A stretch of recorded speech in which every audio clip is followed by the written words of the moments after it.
Before we start, please make sure to like, subscribe, and share this video with your friends and family. Also, can you please tell me from where and what time you're watching? Thanks. The storm that night wasn't ordinary either. It swallowed everything in this eerie, suffocating silence. You couldn't hear a car engine or even the crunch of snow under your boots.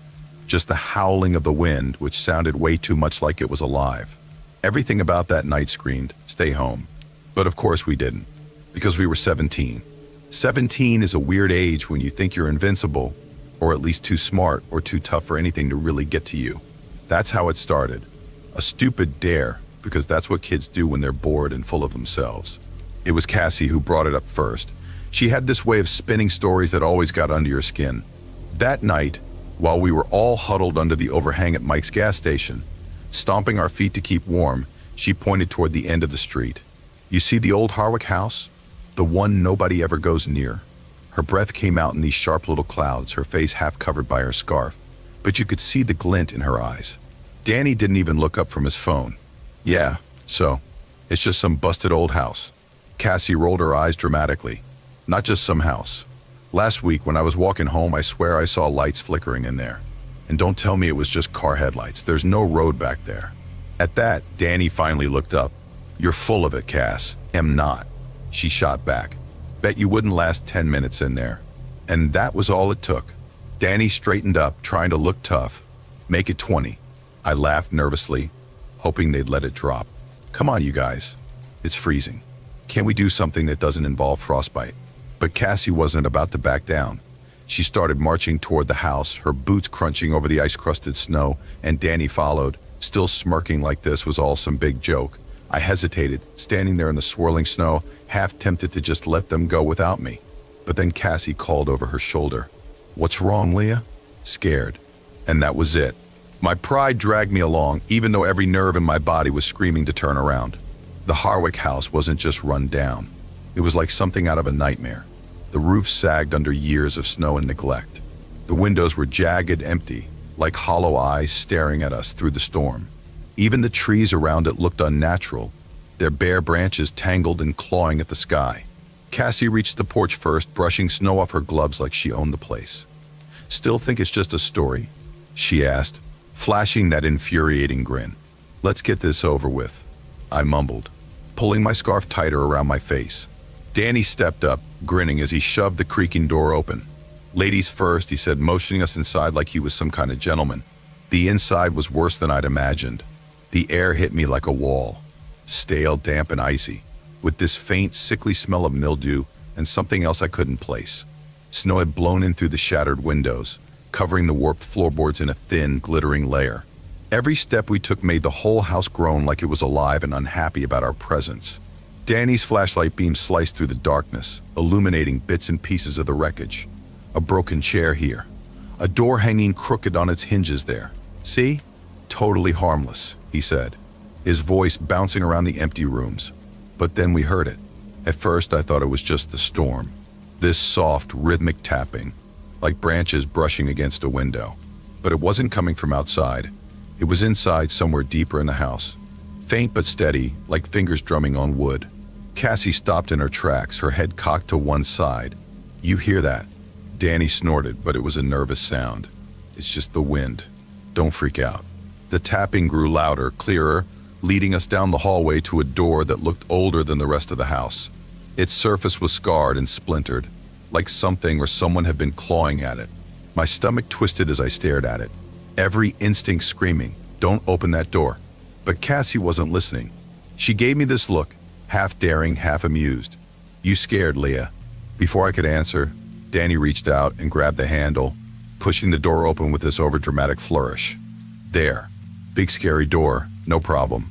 Inside, the air felt heavier, colder, like the temperature had dropped 10 degrees. The room was small, windowless. The walls were covered in peeling wallpaper that looked like it had been clawed at too. And in the center of the room was a chair. Just a chair. And sitting on that chair was a doll. I know how it sounds. What's so scary about a doll? But this wasn't some cute, fluffy toy. It was porcelain, cracked and worn, with glassy eyes that seemed to follow you no matter where you stood. Its dress was stained, its hair tangled, and there was something about it that made my skin crawl. Creepy, Danny muttered, stepping closer. I grabbed his arm. Don't touch it. Let's just go. But of course he didn't listen. He reached out, his fingers brushing the doll's face, and in that instant, the wind outside screamed like a living thing. The flashlight flickered. For a split second, I swear the doll moved. Just a tiny tilt of its head. Did you see that? Cassie whispered, her voice shaking. Danny laughed, but it sounded hollow. You're imagining things. And then the door slammed shut behind us. Hard. The flashlight cut out, plunging us into complete darkness. Danny, Cassie's voice was trembling now. I'm right here, he said. But his voice sounded farther away than it should have been. The tapping started again, louder this time, echoing all around us. I fumbled for my phone, hands shaking so badly I almost dropped it. When I finally turned on the light, Danny was gone. Just gone. Danny, Cassie shouted, her voice cracking. The tapping grew frantic. A deafening roar. The chair was empty. The doll was gone. Where is it? I whispered, panic clawing at my throat. Cassie grabbed my arm, nails digging in. We have to get out of here, now. We bolted for the door, yanking and pulling, but it wouldn't budge. Frost spread across the walls, creeping closer with every second. The air so cold it hurt to breathe. And then we heard Danny scream. It was the kind of scream that cuts through you, raw and desperate. And then it just stopped. The door swung open on its own, and we didn't wait to question it. We ran, stumbled, slipped, and ran until we were out in the storm. The cold biting at our faces, but I didn't care. I didn't stop until the house was just a shadow in the distance. Danny never came out. The police said he must have gotten lost in the storm, but they didn't believe us about the room or the doll. They didn't find anything. Not Danny, not the chair, not even the door. Cassie moved away a few months later. We haven't spoken since. As for me, I left town as soon as I could.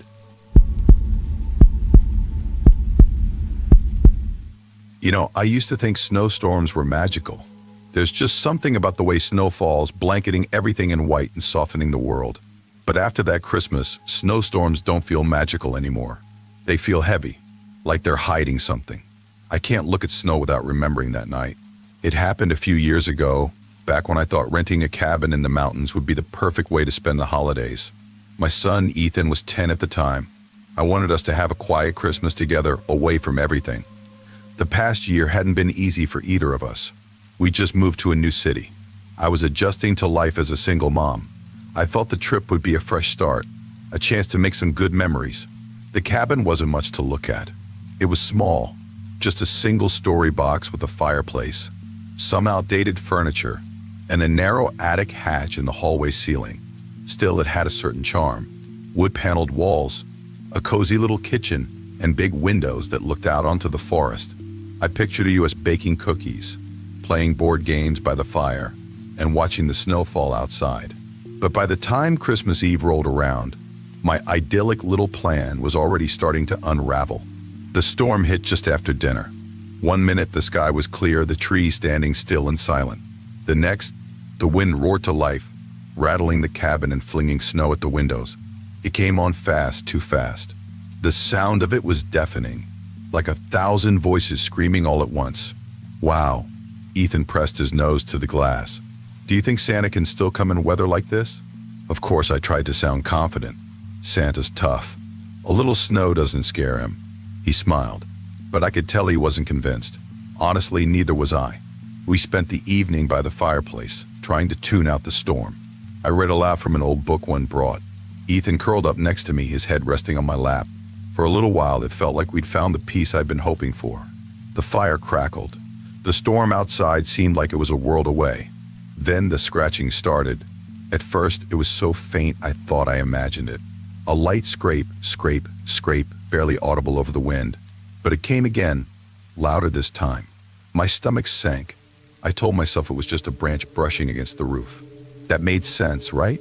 Branches scrape roofs all the time during storms. But this didn't sound like that. It was too steady, too deliberate. Scratch, pause, tap, tap, tap. I froze, listening. Ethan stirred in his sleep but didn't wake up. I didn't want to wake him. Not for something as silly as a noise. But I couldn't shake the feeling that something wasn't right. The sound stopped after a while. I managed to convince myself it was nothing. I got Ethan settled on the couch with an extra blanket and lay down on the floor beside him, hoping the storm would die down by morning. But the scratching wasn't done with us. It came back around midnight, louder this time. It wasn't alone. The footsteps started not long after. Slow, heavy steps seemed to echo through the cabin. "Mom," Ethan whispered, his voice trembling. "Do you hear that?" I didn't want to scare him, but I couldn't lie either. "Yeah," I said quietly. "I hear it." His eyes darted to the ceiling. "It's coming from up there, isn't it?" I nodded. My throat felt tight. The footsteps were unmistakable now, steady and deliberate, pacing back and forth across the attic floor. My heart pounded as I tried to think of an explanation. Maybe it was an animal, a raccoon or even a bear. But no animal walked like that. Those were human footsteps. I didn't want to leave Ethan alone, but I couldn't ignore the noise.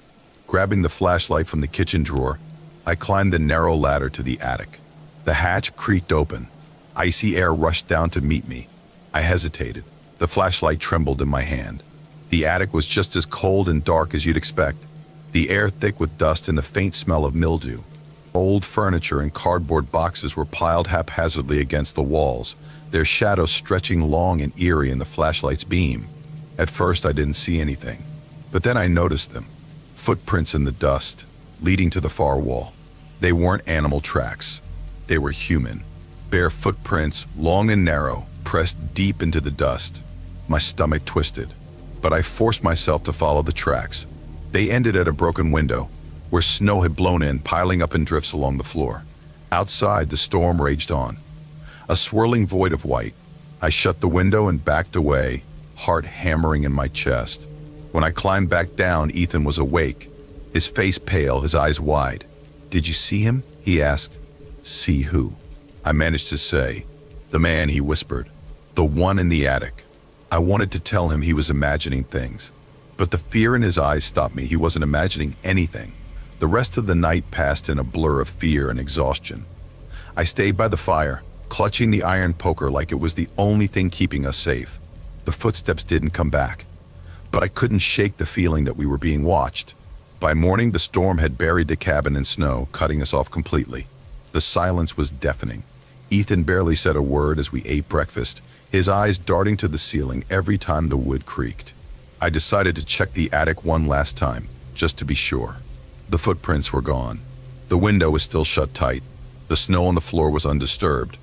But something else was there now. In the center of the attic, where the dust should have been untouched, lay a doll. It wasn't ours. Its face was cracked porcelain, its dress yellowed and stained. I couldn't explain it. I didn't want to explain it. I grabbed Ethan, packed up what little I could, and we left. It took hours to reach Pine Hollow, trudging through snow that came up to my knees. When we finally stumbled into the diner, I told the locals what happened. Most of them just stared at me like I was crazy. But one older man pulled me aside. "That cabin's been empty for years," he said. "Last folks who stayed there disappeared in a storm, just like this one. We never went back."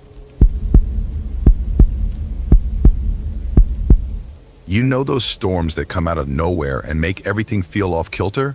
That's exactly what happened one winter in West Haven. It was supposed to be just a dusting of snow. By mid-afternoon, the roads were completely buried under drifts that reached the tops of fences. The whole town went eerily quiet, wrapped in this thick, heavy white blanket. It was broken only by the relentless howl of the wind.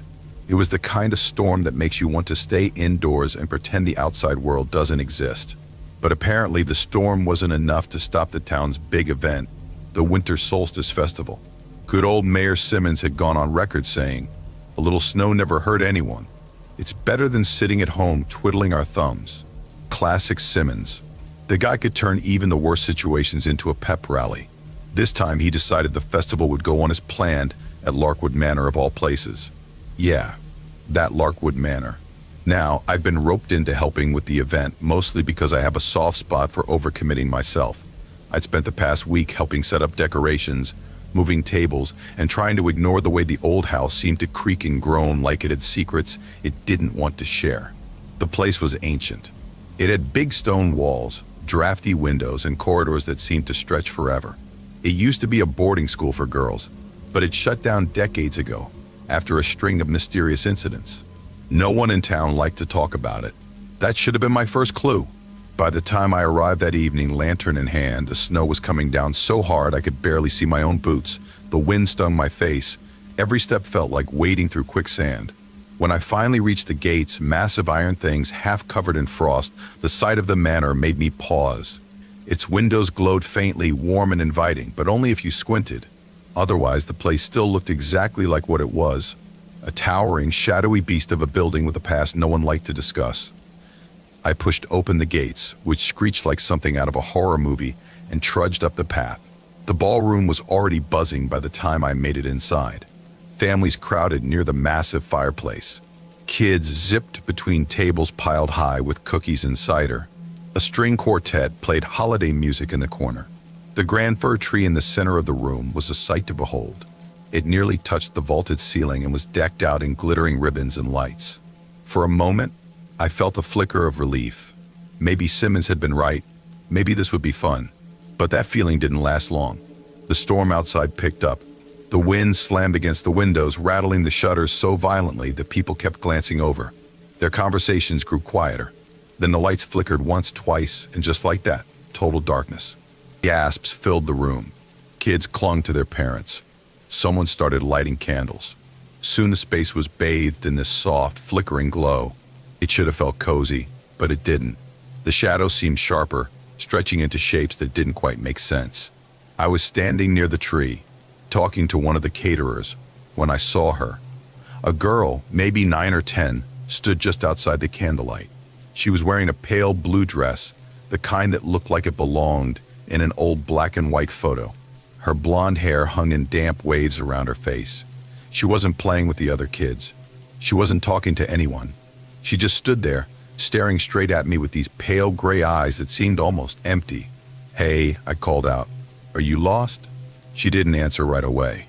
Her lips moved, but her voice was so soft I could barely hear it over the wind. "Not yet," she said finally. Before I could ask her anything else, she turned and walked toward the east corridor, where the shadows swallowed her up. Now, any sane person would have let her go. But me? No. I grabbed my lantern and followed her. The hallway was freezing. It was colder than it should have been, even for an old, drafty house in the middle of a blizzard. My boots crunched on a thin layer of frost that seemed to have spread from nowhere. Her footprints, small and delicate, led straight to a door at the far end of the hall. When I reached for the knob, I yanked my hand back immediately. It was ice cold, like grabbing metal in the dead of winter. Something about it made my stomach twist, so I turned around and headed back to the ballroom. But things didn't feel right there anymore either. The festive energy was gone. Kids were whispering about a sad girl by the window.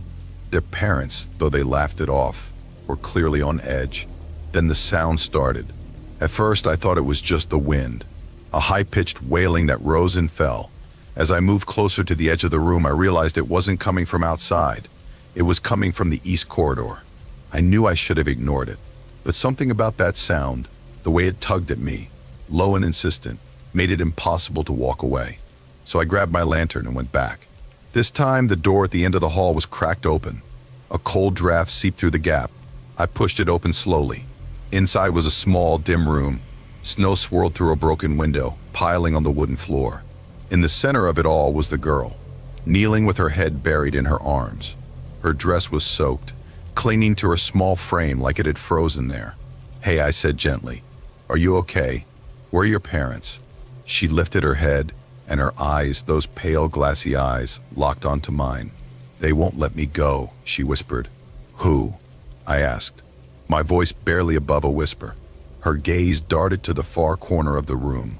I followed it and immediately wished I hadn't. The shadows there weren't just dark, they were alive. They twisted and writhed like something was trying to claw its way out. The air grew heavier, colder. I couldn't move. "You have to help me," she said, standing up suddenly. Her voice was steadier now, almost commanding. "Take me to the tree." Before I could respond, a deafening crash shook the entire manor. The wind roared through the broken window, snuffing out my lantern. Panicked, I grabbed her hand. It was ice cold, like holding a block of frost. We ran. The sound of scraping footsteps followed us, heavy and deliberate, like something was chasing us. When we burst into the ballroom, the warmth hit me like a wave. The guests stared as the girl pulled me toward the tree. "Here," she said. It has to end here. She knelt at the base of the tree, pressing her hands to the trunk. The lights flickered, then grew brighter. They lit up the entire room in a warm, golden glow. The air shifted. Somewhere deep in the manor, something let out a long, bone-chilling wail. Then, just like that, it stopped. When I looked down, the girl was gone. In her place was a small silver bell, resting at the base of the tree. I picked it up, my hands shaking. The lights came back on moments later, and people carried on as if nothing had happened. But I couldn't shake it. That bell, it's on my desk now. I look at it sometimes and wonder about that girl, the storm, and whatever it was that stayed behind in Larkwood Manor. The storm wasn't just any storm, it was the kind of snowstorm that catches you off guard no matter how much you think you're ready. The news had warned Briar Ridge to expect heavy snow. By mid-afternoon, heavy felt like the understatement of the century. The roads vanished under thick drifts. The hillside I could usually see from my aunt's window disappeared behind a curtain of relentless white. Her house, perched on the edge of that hill like a lonely sentry, groaned and shuddered against the force of the wind. I had no idea what I'd signed up for. When I decided to spend Christmas at my late Aunt Eleanor's house, I had a vision in mind. Peaceful snowy nights, maybe some hot cocoa by a fire, and a little time to figure out what I wanted to do with my life. I needed that. My parents had refused to deal with Aunt Eleanor's estate. They said the house brought back too many bad memories. They never gave me a straight answer about what those memories were. For me, it was just a task. Clean out the house, make some decisions about our things, and head back to my messy apartment in the city. From the outside, the house wasn't exactly warm and inviting. It loomed. Tall gables reached into the sky like claws. The dark wood siding seemed permanently etched with shadows. It was beautiful in a way, but also deeply unsettling. Even in daylight, the windows seemed to glint with something sharp, almost watchful. The sound of the wind against the eaves made the whole structure creak like it was alive. By the time the power went out, I realized my peaceful retreat wasn't going to happen. I lit a few candles and turned on a flashlight, hoping to make the best of it. I had a little artificial Christmas tree set up in the living room, its battery-powered lights flickering faintly. It was a sad attempt to make the place feel festive. In the growing darkness, even that small glow felt fragile. The storm outside wasn't just loud, it was oppressive. It had a kind of rhythm to it, a wailing, keening sound that made the house feel even more isolated. I couldn't shake the feeling that the storm wasn't just something happening outside. It felt like it was pressing in on me, like it was alive and angry. That's when I found the chest. I'd gone down to the basement in search of an old oil lamp I thought I'd seen earlier. The air was damp and freezing. My flashlight barely cut through the thick shadows. Cobwebs hung from the ceiling like curtains. The smell of mildew was almost overwhelming. I was rummaging through a shelf when my light caught something in the corner. It was tucked away under a dust-covered sheet, like it had been deliberately hidden.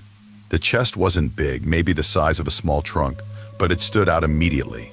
Its wood was dark and polished, despite the years it must have spent down there. Intricate carvings covered its surface, patterns of twisting stars and strange, elongated shapes that didn't quite look human. I ran my fingers over the grooves, half expecting them to be rough. They weren't. The wood was warm. Warmer than it should have been in that icy basement. Something about the chest made my skin crawl. I couldn't explain it, but I felt like I was being watched. Like the carvings themselves had eyes. I thought about opening it. I even grabbed the edge of the lid, but I couldn't bring myself to do it. Instead, I backed away, my breath visible in the freezing air, and hurried upstairs. The knocking started that night. At first, I told myself it was just the wind. The storm was still raging after all, and the old house made plenty of noises on its own. But the sound was too deliberate. 3 sharp knocks, a pause, then 3 more. My stomach churned as I sat frozen on the couch, flashlight in hand, straining to hear more. When it came again, louder this time, I grabbed the fireplace poker and crept toward the window. The snow whipped against the glass. The yard was empty.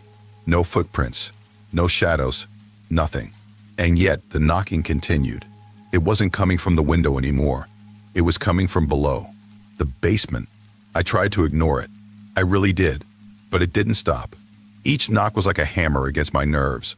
By the time I worked up the courage to open the basement door, my hands were shaking so badly that I almost dropped the flashlight. The second the door creaked open, the knocking stopped. The silence was worse. I made it halfway down the stairs before I saw it. The chest was glowing. Not brightly, just a faint, pulsing light that traced the carvings. My heart pounded so loudly I thought it might drown out the storm. Every instinct I had screamed at me to run. Instead, I slammed the basement door shut and locked it. The storm raged on. I didn't sleep. Every creak of the house felt deliberate, like the walls themselves were shifting. By morning, I was ready to chalk it all up to my imagination, until I saw the window. A single word was written in the frost. Leah. I panicked. I threw clothes into a bag, determined to get out of the house, but the front door wouldn't budge. Snow had piled so high against it that I was trapped. Desperate, I turned to Aunt Eleanor's journals, hoping for answers. What I found made my blood run cold. The journals described the chest in detail. It wasn't just a chest. It was a prison. Aunt Eleanor had spent years keeping whatever was inside sealed away, warning anyone who might read her words. Do not disturb it. Do not open it. No matter what it does to tempt you. The knocking became pounding. It wasn't just the basement anymore. It was the walls, the ceiling. Then the whispers started soft at first, like the wind. Soon they were unmistakable. They called my name, over and over, each voice more insistent than the last. I snapped. Grabbing a crowbar, I stormed into the basement. The chest was glowing so brightly now that it lit up the entire room. The carvings shifted and writhed, like they were alive. I hesitated, trembling, but the whispers wouldn't stop. My fingers gripped the crowbar tightly. Before I could think, I wedged it under the lid and pried it open. The world seemed to hold its breath. Then, a rush of freezing air exploded out of the chest, extinguishing my flashlight. I stumbled back as a shadow began to rise. It had no face, just an empty void where its features should have been, but its presence was overwhelming. You shouldn't have done that, it said, its voice a deep, guttural growl that reverberated through my body. I ran. Upstairs, the house was falling apart. Walls cracked, floors buckled, and the storm outside screamed like it had joined forces with the thing I'd unleashed. I grabbed a can of kerosene from the kitchen and doused everything I could reach, my hands shaking so badly that I almost couldn't light the match. The fire caught instantly. Flames roared to life, consuming the house as the shadow pursued me. I barely made it outside, collapsing into the snow as the house burned. Through the flames, I saw the chest one last time, its carvings glowing fiercely before they were swallowed by fire. Then came the scream. It wasn't human. It wasn't anything I'd ever heard before or since. And then silence. I thought it was over. A week later, when the roads finally cleared and the world seemed to return to normal, a package arrived at my door. No return address. Inside was a small wooden ornament, a star, carved with the same twisted patterns as the chest. As I held it, I heard a sound that made my blood run cold. 3 sharp knocks.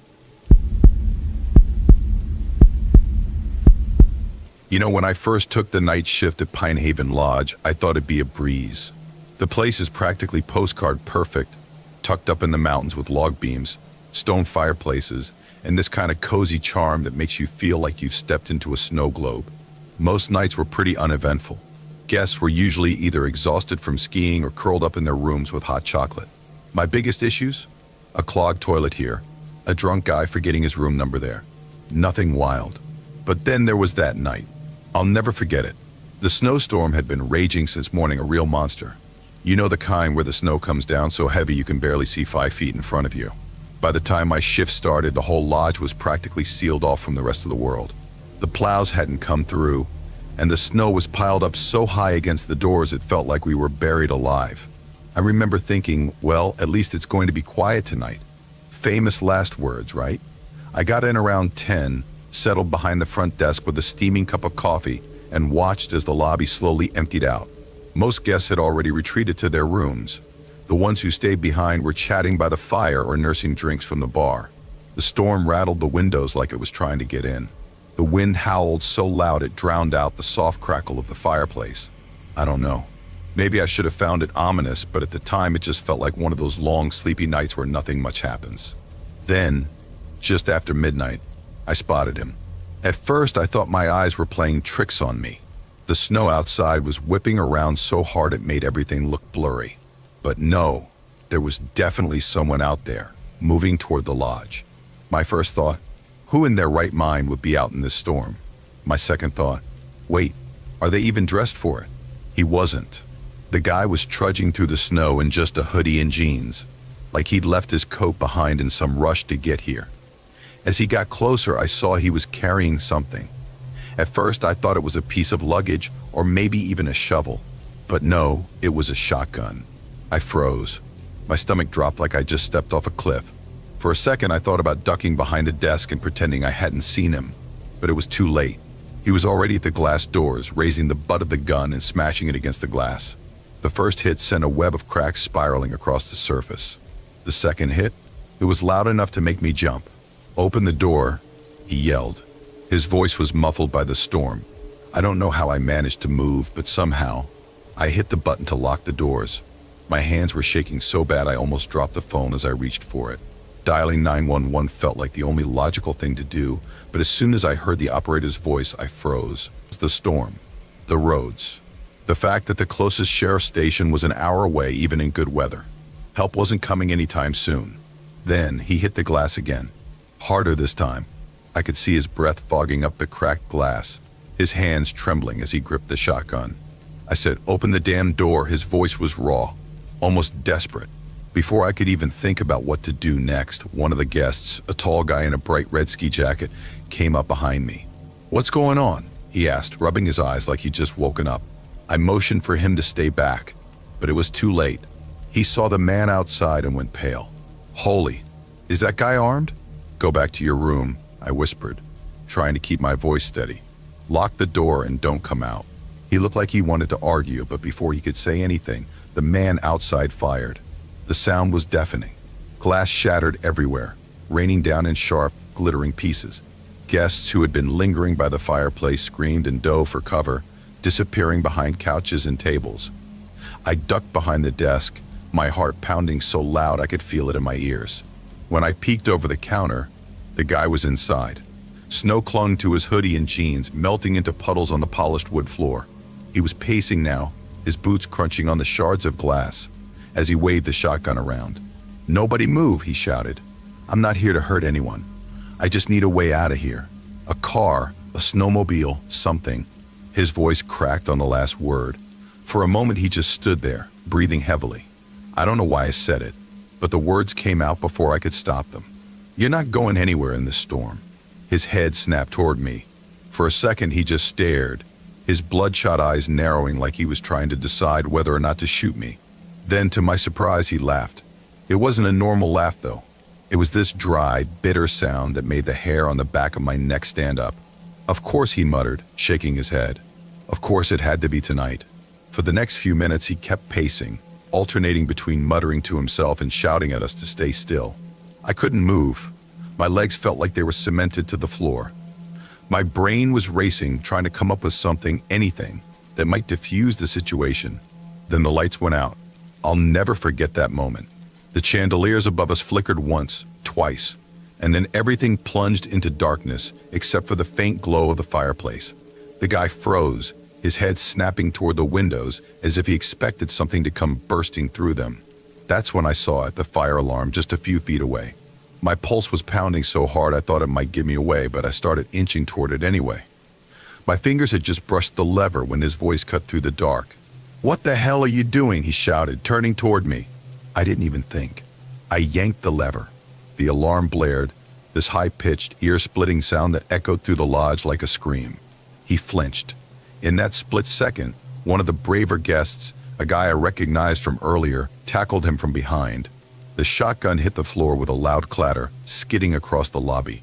I didn't even realize I was moving until I was holding the gun, my hands shaking so bad I could barely keep it steady. "Don't," I said, my voice trembling, "just don't." For a moment, he just stared at me. Then, to my surprise, his shoulders slumped. He dropped to his knees, raising his hands in surrender. The storm outside howled louder, shaking the windows like it was mocking us. It took hours for the police to arrive, long after the storm had started to let up.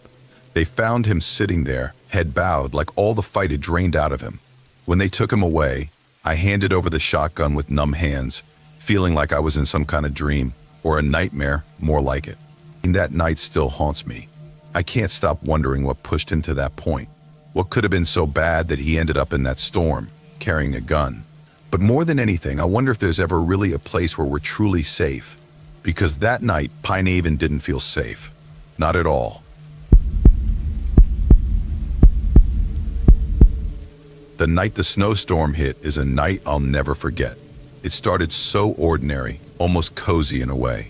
My roommate, Eliza, had packed her things earlier that afternoon to head out on a weekend getaway with her boyfriend, Ben. She stood in the doorway, holding a duffel bag, and giving me one of those half-apologetic smiles she was good at. I know I'm bailing on our movie night. She shifted her weight awkwardly. But Ben has been planning this trip for weeks. It's for our anniversary, and, well, I couldn't say no. She grinned, as though that would make it better. I waved her off with a smile. It's fine. Honestly, it was. A quiet night and sounded kind of nice. You owe me double popcorn next time, though. I tried to sound teasing, not disappointed. She laughed, promised she would. Then she was gone, leaving behind the faint smell of her vanilla perfume and a half-empty bottle of wine on the counter. She had mentioned earlier it was a gift from Ben, though I wasn't sure why she hadn't taken it with her. The apartment felt emptier than usual after she left, but in a good way. Peaceful. Outside, the snow was already coming down thick and fast, blanketing the city in white and muffling all the usual noise. By the time the street lights flickered on, the sidewalks were buried, and even the usual sounds of cars passing by had faded into silence. It was the kind of quiet that felt comforting, like the world had hit pause for a little while. I made myself dinner, something simple, and settled onto the couch with a book and a glass of wine. I had only planned to have one glass, but the bottle was just sitting there, practically begging me to pour another. The wine was a deep, velvety red, the kind that feels warm as it slides down your throat. Perfect for a night like this. By the time the snow was falling in thick, relentless waves, I had finished my second glass and was feeling pleasantly drowsy. My body had that relaxed, heavy warmth that comes with a good wine buzz. I remember thinking how nice it was to just sit there, cocooned in the soft glow of the fairy lights Eliza and I had strung up months ago. It was one of those rare, perfect moments where everything feels right. Until it didn't. The change came so fast it was like someone had flipped a switch. 1 second I was fine. The next my head was spinning so hard I couldn't see straight. My stomach churned, a sharp, violent wave of nausea that had me gripping the edge of the couch. The room tilted, and I nearly fell as I tried to stand up. Panic flared as I stumbled to the kitchen sink, grabbing onto the counter to keep from collapsing. I splashed cold water on my face, but it didn't help. If anything, the dizziness got worse. My vision blurred, and my limbs felt like they were filled with lead. Every instinct I had was screaming at me. Something was wrong. I barely made it to my bedroom before my legs gave out. I collapsed onto the bed, fumbling for my phone on the nightstand.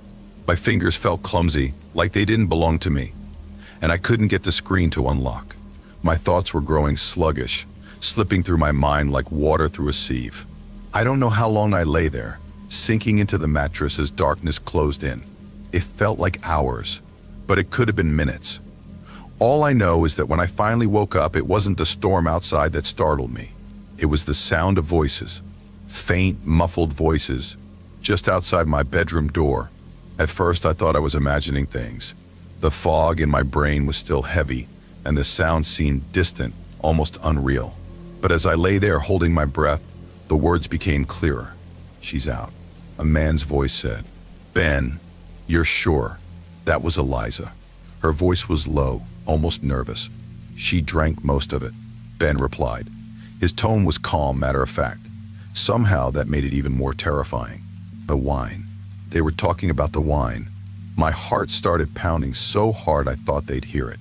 I didn't understand what was happening, why they were there, or what they wanted. But every nerve in my body screamed that I wasn't safe. "Should we check?" Eliza asked. Her voice wavered slightly. "Not yet," Ben said. "Let the storm cover us for a while." The storm? Cover what? I lay as still as I could, my heart racing, my breath shallow. The door creaked open and footsteps padded softly into the room. I forced my body to go limp, pretending to still be unconscious. "She's breathing, right?" Eliza whispered. Her voice was shaky. "Of course," Ben hissed. "She's out cold. Just give it time." I felt his fingers on my wrist, checking my pulse. The touch made my skin crawl, but I didn't move. After what felt like an eternity, they left, shutting the door behind them. The second they were gone, adrenaline kicked in. My body felt heavy and sluggish, but I managed to reach for my phone. My fingers trembled as I typed out a message to the first person I could think of, Leah, a coworker I barely knew but who seemed trustworthy. My apartment. That was all I could manage before my hands gave out. I clutched the phone to my chest, praying she'd see it and do something. The minutes that followed felt like hours. The storm outside howled louder, rattling the windows, and then the power went out, plunging the apartment into darkness. I heard them again, moving around in the hallway, whispering. "Grab the shovel," Ben said. His voice cut through the silence like a knife. "Are you sure?" Eliza asked. "Yes, we have to finish this before morning." My breath caught in my throat as their footsteps approached my bedroom door again.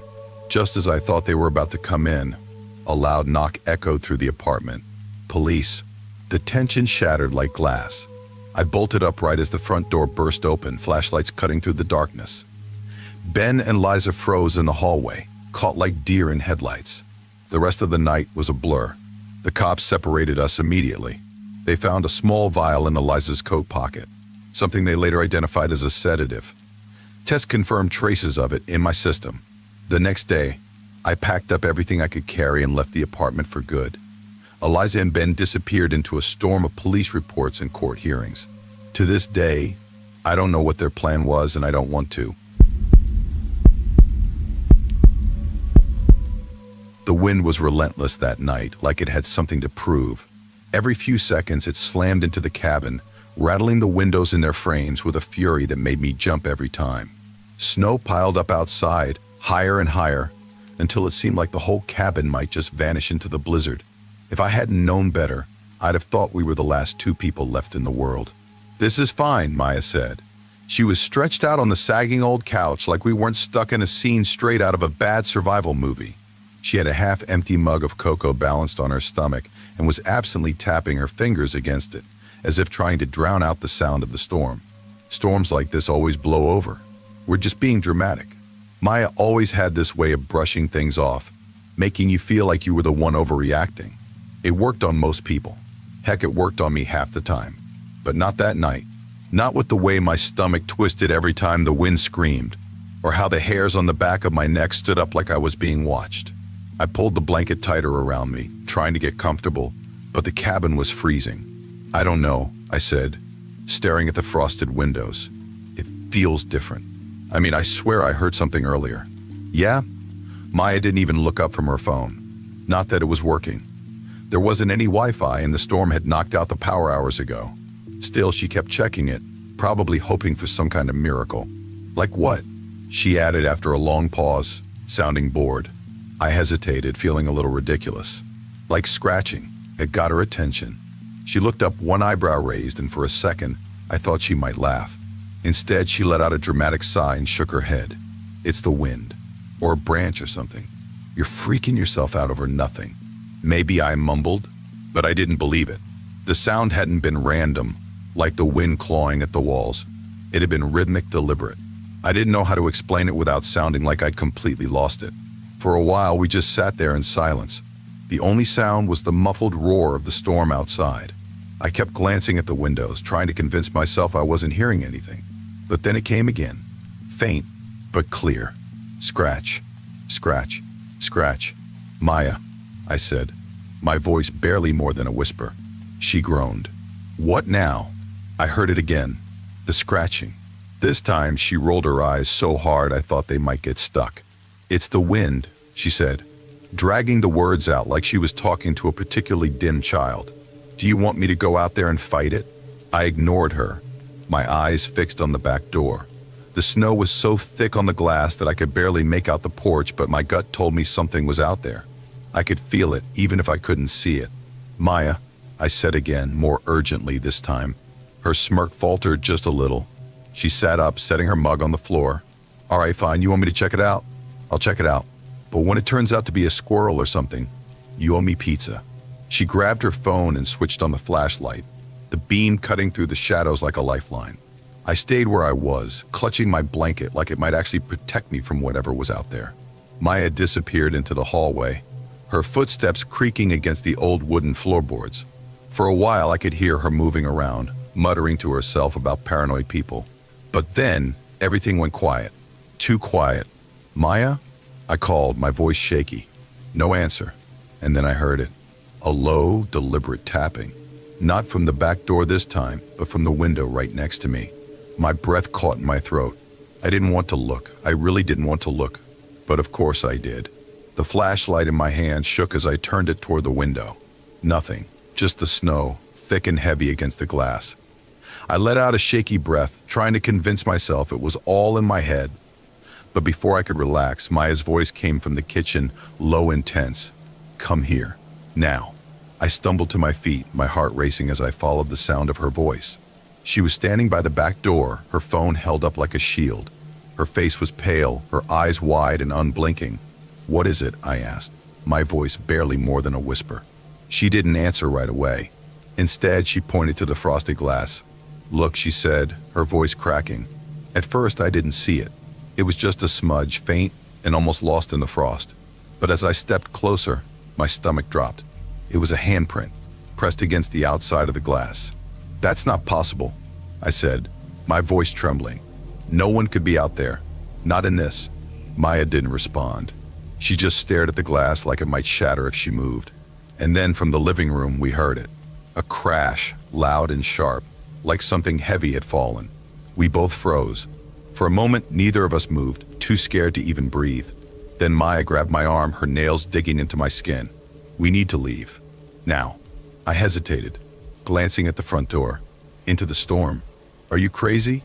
She didn't answer. She just pulled me toward the door, her grip iron tight. But before we could reach it, another sound stopped us in our tracks. A heavy, deliberate thud, like footsteps. We turned, and that's when we saw it. A figure stood in the shattered living room window. At first, it was just a shadow, barely visible in the dim light. But as it stepped closer, the candlelight caught its face. Or what should have been a face. Its skin was pale and stretched too tight, its eyes dark and empty. It moved in this jerky, unnatural way, like a puppet with tangled strings. "Run," Maya whispered, her voice trembling. Then louder. "Run." We bolted, the freezing wind hitting us like a slap as we stumbled into the snow. I could barely see through the storm, but I didn't stop. Somewhere behind me, I could hear Maya struggling to keep up, her breath coming in short, ragged gasps. Somehow we found the car. The doors were frozen shut, but Maya slammed her shoulder against the driver's side, and it gave way. We scrambled inside, locking the doors and huddling together as the engine sputtered to life. The headlights cut through the storm, illuminating nothing but swirling snow. We sat there, shivering and silent, until the first light of dawn began to break through the clouds. When we finally worked up the courage to go back to the cabin, it was empty. No sign of the figure. No footprints in the snow. Just the shattered window and that single handprint on the glass, like a warning. We never talked about it after that. I never thought I'd be the type to swipe through a dating app. I mean, for most of my life, I didn't even know what a dating app was. My life used to be so neat, so predictable. I had my job, my friends, a husband I thought I could trust, a husband I thought I knew. 5 years of marriage had lulled me into this comfortable routine. I felt like I had life all figured out, but as it turns out, I didn't know him at all. It wasn't just one affair. That would have been bad enough. No, he had an entire secret life, a whole network of lies built around meeting strangers online. Men. When I found out, it wasn't just betrayal. It felt like my entire world had been flipped upside down. Who was this person I'd shared my life with? The divorce that followed was brutal, not just legally but emotionally. Every step felt like reopening a wound that hadn't even started to heal. After that, I swore off dating entirely. I told myself I didn't need anyone, that I'd never let myself trust someone again. The idea of putting my heart back out there felt like asking for a disaster. I wasn't interested, not even a little bit. But my friends, they had other ideas. They weren't exactly subtle about it either. One cold November evening, we were all sitting around at my apartment, nursing glasses of wine and catching up. "Amelia," my best friend Claire started, her tone dripping with mischief. "You've got to get back out there." "Absolutely not," I replied. already knowing where this was going. "Come on," she pressed, giving me that look she always used when she was about to talk me into something ridiculous. "It doesn't have to be serious. Just see what's out there." "You know what's out there?" I said dryly, swirling my wine glass. "Lying, cheating assholes." Claire wasn't deterred.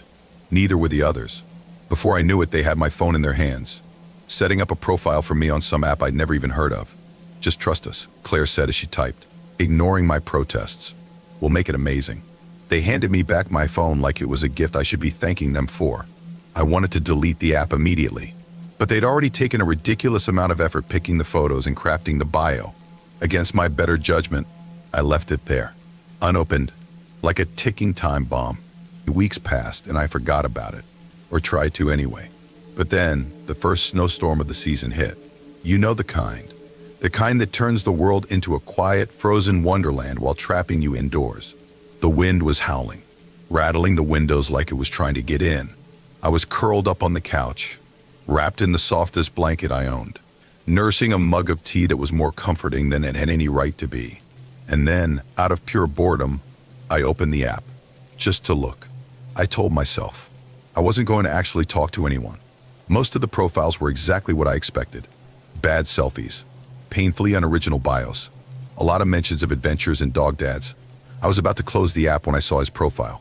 Luca, even his name had a certain intrigue to it. But it was his photo that made me stop scrolling. Dark eyes that seemed to hold 1,000 stories. Messy hair that looked effortlessly stylish. A smile that somehow felt both confident and kind. His bio was short and simple. Wanderer, dreamer, always chasing the next adventure. Before I could second guess myself, I swiped right. And to my surprise, it was an instant match. His first message popped up almost immediately. "Hey Amelia, are you surviving the storm alone tonight?" There was something about his words that felt warm, almost familiar, like we were old friends catching up instead of complete strangers. We started chatting, and before I knew it, hours had slipped away. We talked about everything. Books we couldn't put down, places we dreamed of visiting, even our most embarrassing childhood memories. It felt easy, natural. By the time he suggested dinner the next night, I found myself saying yes before my usual caution could kick in. It was strange, thrilling even, to feel that spark of excitement again. The next day, the city was still buried under snow, but the storm had calmed. I bundled up in my thickest coat, bracing myself against the biting cold, and made my way to the restaurant he'd chosen. When I walked in, cheeks stinging from the chill, I spotted him immediately. He was sitting near the window, dressed in a sharp gray coat with a scarf that made him look like he'd just stepped out of a winter fashion ad. He stood when he saw me, his smile as magnetic in person as it had been in his photo. "Amelia," he said, greeting me with a kiss on both cheeks. His voice was smooth, almost hypnotic, and for a moment I forgot the icy wind still clinging to my skin. And dinner was enchanting. There's no other word for it. Luca had this way of talking, this effortless charm that made the rest of the world fade away. He told me about his travels, his fascination with forgotten places, the way snowstorms reminded him of childhood nights spent by the fire. It felt like a scene out of a movie, until it didn't. Our server, a young woman balancing what looked like half the kitchen on a tray, accidentally knocked over a glass of water. It splashed near Luca's lap, missing him by inches. No big deal, right? But his reaction was instant and shocking. His smile vanished, replaced by an icy glare that could have frozen the rest of the water. His voice, so warm moments ago, turned sharp as he scolded her. "Do you even pay attention?" he snapped. The poor girl stammered apologies, her face turning as red as the napkin she was holding. I watched in stunned silence, feeling the mood shift completely. "It's just water," I murmured, placing a hand on his arm in an attempt to diffuse the tension. He blinked, as if snapping out of it, and his smile returned as quickly as it had disappeared. But something about the moment stuck with me, a tiny crack in the perfect image he'd painted. After dinner, he suggested a walk. "The snow is magical at night," he said, his tone rekindling some of his earlier charm. "I know a place you'll love." I hesitated. "It's freezing," I pointed out, glancing at the thick snow still falling outside. "That's part of the beauty," he insisted, smiling like he knew something I didn't. Against my better judgment, I agreed. The streets were quiet, the snow absorbing every sound except the crunch of our boots. He led me down narrow alleys, the dim street lights casting long shadows that felt almost eerie. I started to feel uneasy, but I pushed the feeling aside. "Where are we going?" I asked, trying to keep my voice light. "Just a little farther," he said, glancing back with that same easy smile. "Trust me." Finally, we reached a small park, its trees heavy with snow. The world felt eerily still, the kind of silence that presses against your ears. I stopped walking. "Luca," I said carefully, "this is far enough."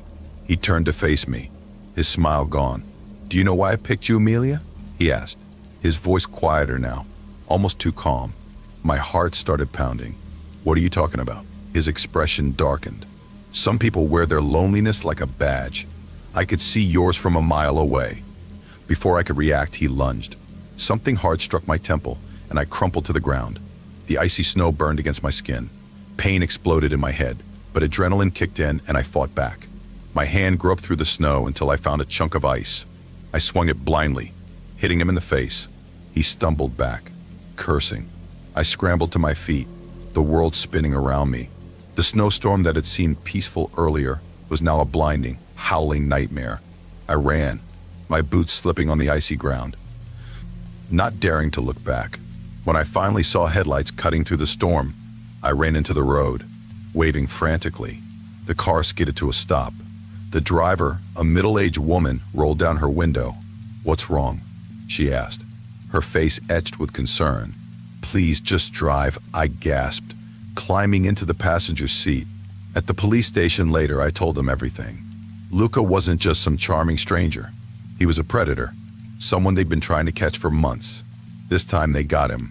The weeks that followed were a blur of fear and recovery. I deleted the app, swearing off dating altogether. For a long time, even the idea of trusting someone again felt impossible. But life has a funny way of surprising you. Months later, during another snowstorm, I ducked into a coffee shop to escape the cold. The man in line ahead of me turned, offering me a napkin for the coffee I just spilled on my coat. His smile was warm, unassuming. We started talking, and while he wasn't flashy or magnetic, he was kind. In the end, that was all I needed. Don't forget to check out these videos. Thanks for watching.